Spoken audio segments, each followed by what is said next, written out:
In continuation of my little project of reviewing all of Kevin Smith's movies, from Clerks all the way to his latest film, Tusk, this is my review of his second film, Mallrats, which is essentially the same as Clerks, but in color, and it's set in a mall. Only the two main leads don't work at a mall. In fact, they don't really shop there either. They're just there. In fact, that's the tagline. They're not there to shop. They're not there to work.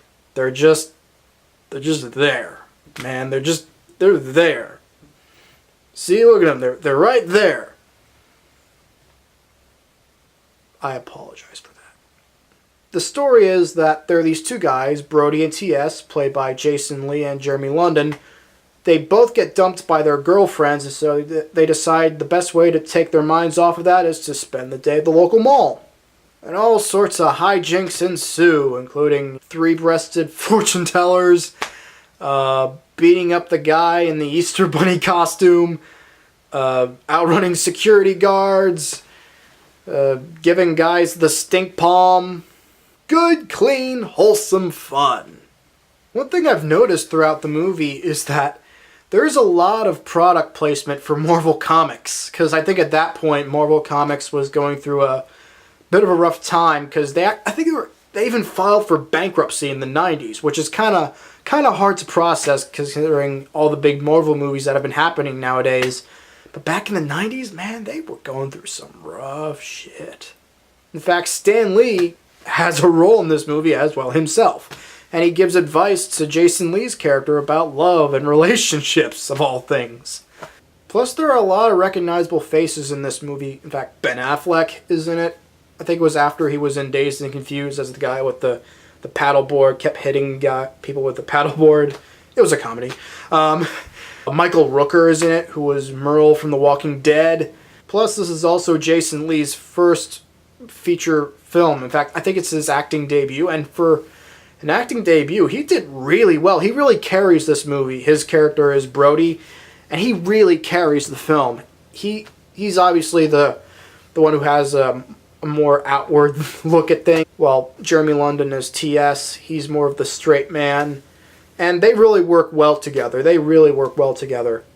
But it's kind of ironic, even though he gives Michael Rooker's character in this movie a stink palm, which is basically, you have your hand, in a place that people normally don't see, and you shake someone's hand, therefore giving him a stink palm. Anyway, I had to explain that joke.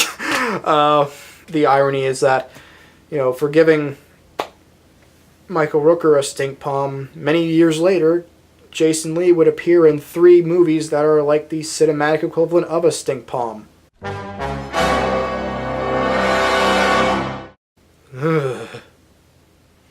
Plus, I think of all the movies that are like set in Kevin Smith's little View-esque universe, so to speak. I think of all the movies in that series, this one's probably the weakest. It doesn't mean it's a bad movie. I just think in terms of the best of all of his series of films, but it's still a very, very funny movie, and it's still worth checking out if you ask me. In fact, it's really ahead of its time, because at that point when it was being made, there weren't really a lot of raunchy comedies made in the 90s that were successful anyway.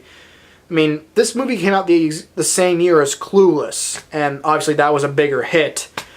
And that didn't really have any, sex jokes or anything like that. And if anything, was more hinted at than, full out explained. So, yeah. But if it was released nowadays, it probably would have done a whole lot better. So, just take that into consideration.